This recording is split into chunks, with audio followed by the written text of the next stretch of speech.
Overthinking is a restless propensity that I experience frequently in my psychotherapy practice. There are many ways we tend to overthink. For example, repeating the past, replaying a similar situation again and again in our mind. Worrying is another form in which we obsess over what the future could bring. I can relate. When I was younger, overthinking decreased my quality of life.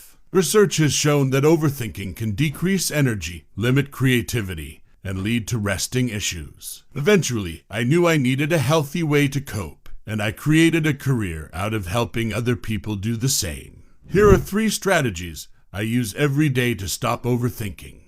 Positive reframing. This is often confused with toxic positivity, which asks people to think positively no matter how difficult a situation is. Positive reframing, on the other hand, allows you to acknowledge the negative aspects, then asks you to evaluate whether there's another way to think about the situation.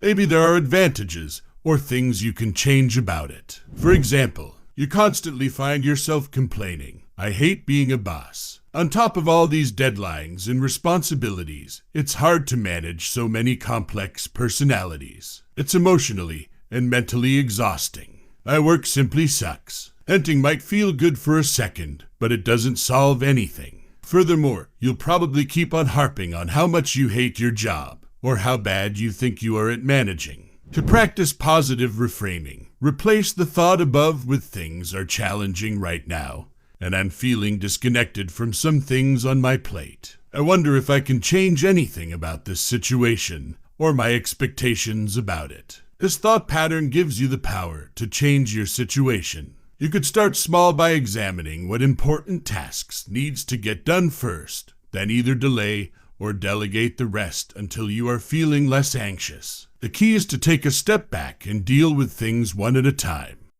Write down your thoughts once, then distract yourself for 24 hours. When our brains think we are in conflict or danger, a built-in alarm system goes off internally to protect us. One thing I have found success with is writing down my feelings and waiting at least 24 hours before replying or taking any sort of impulsive action. Then I put that draft away while I distract myself with another task. For example, you just received an email about something that went awry. You're upset, your heart starts to race, your breathing gets shallow, and you become hyper-focused on what's going wrong and why it's your fault. If you respond to the email while your brain is in alarm mode, you might say things you'll regret later on, which may then fuel the vicious cycle of overthinking.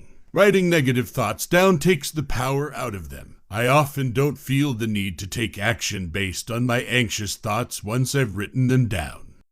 Practice specific gratitude. In psychology, we know that expressing gratitude can increase our happiness. It can help us contextualize our frustrations against what we love and help us connect to something larger than ourselves, whether that's other people, animals, nature, or a higher power. And I find that repeating the same gratitude practice over and over again can become rote and diminish the returns. For me, it can start to feel like a meaningless chore instead of a mindful practice. So I like to practice something that I call specific gratitude. For example, instead of writing in my journal every day that I am grateful for my health, I'll write something like, "I am grateful that I woke up today without any back pain and have the ability to do today's workout."